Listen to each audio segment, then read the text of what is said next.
Super Tuesday is kind of like the Super Bowl. It's great to get a group together to watch the game, etc., or in this case, the results coming in state to state.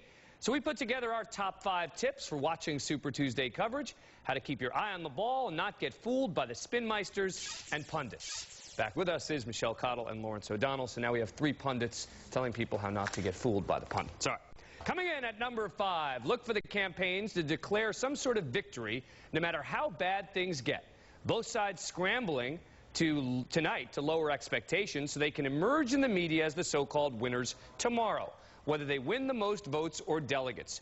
Don't buy it. Lawrence, I assume that each campaign has a whole team of people that they send out to go on television immediately to say, this is good news for us. The campaigns will be having emails flying out to all of us as they're interpreting the returns from every state. There could be some things that seem decisive. For example, if Romney were to lose Massachusetts, where he used to be governor, I actually don't think it is that decisive because it's not a state Republicans going to win in the general election anyway. But watch for that one to be played as a hugely decisive thing for the Republican side. All right, the number 4 tip for watching Super Tuesday, wait for the West Coast, particularly with regard to the Democrats.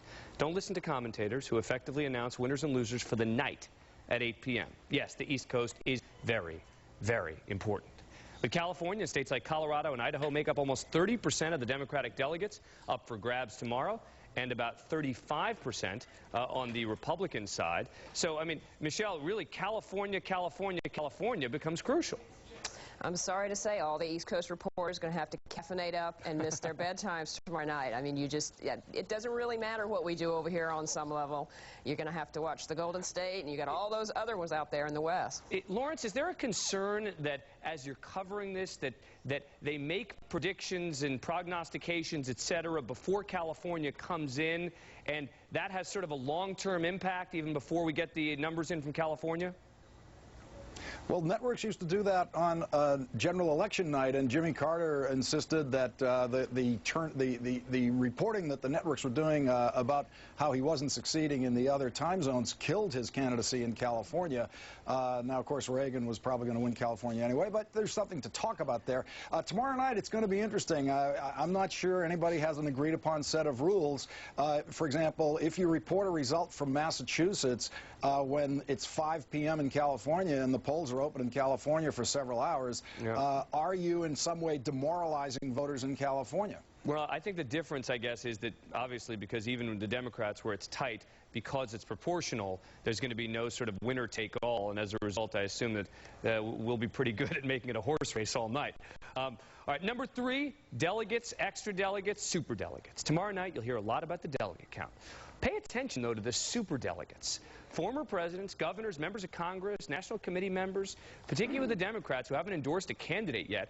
There are 386 at stake from Super Tuesday, states out of 796 total, and they may announce their pick after the voting in their state is concluded. And since it'll probably be close, they could turn the count one way or another. I mean, Michelle, we talk about the voters and the caucuses and representing the people, but the bottom line is a large percentage of people out there, of super delegates, otherwise known as VIP delegates, who get to sort of just decide which way they want to go. Yeah, let's not pretend that the average voter matters all that much, and when it comes down to it, I mean, they make a big deal. Super delegates can also change their mind whenever they want to. Doesn't matter, you know, at what point in this process. Now, if a state goes definitively for a candidate, it would be probably bad form for the congressional representatives or others to go in the opposite direction. But as you say, it's proportional representation, so they can do pretty much whatever they want. The number 2 tip for watching Super Tuesday, the weather. When commentators and pundits are talking about high or low turnout and they try to link it to an issue or a cause, I say ask yourself, not what the candidate did for your country, but what the weather did in your county. Lawrence, the weather, the weather, the weather.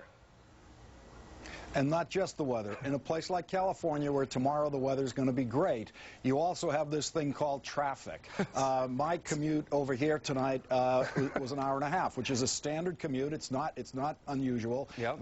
That commute can easily become 2 hours.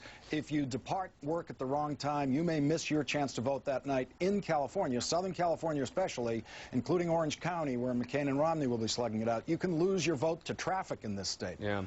All right, and the number 1 tip for your Super Tuesday viewing don't play a drinking game called Too Close to Call, where you have to drink every time they use that phrase. I'm guessing you'll be bombed before 10 p.m. Real quick, Michelle, we're going to hear a lot of that all night. No, that's just crazy talk. You have to play a drinking game. I mean, it just depends on how you're scoring this baby. Now, you got to go with the drinking games. I'm sorry. Michelle Cottle, Lawrence O'Donnell, thanks a lot. Appreciate it.